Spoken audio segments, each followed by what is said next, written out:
Assad has sacked his prime minister, who's been with him for the last 4 years. That, I think, is part of the picture of growing frustration, growing insecurity.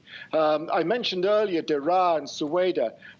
There's been apparently a protest in Latakia and Tartus as well, two areas that are right at the center of the loyal movement to Assad. To hear voices of dissent coming from there is a really bad sign for the regime. But beyond that, there appears to be now dissent within President Assad's own family, with his first cousin, Rami Makhlouf, catching the headlines.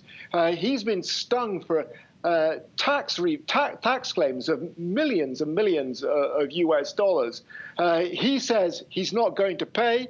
And he's a man who wields a lot of power. He has his own militia.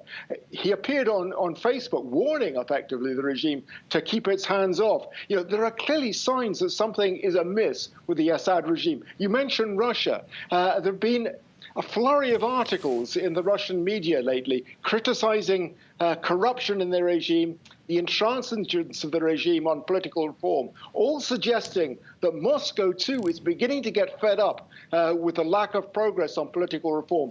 Moscow is not going to bail out this regime. It doesn't have the ready funds at the moment. Iran can't do it either. It doesn't have the funds. So this all adds up to a pretty unhealthy picture for President Assad. It doesn't mean he's on his way out, but things are not looking good.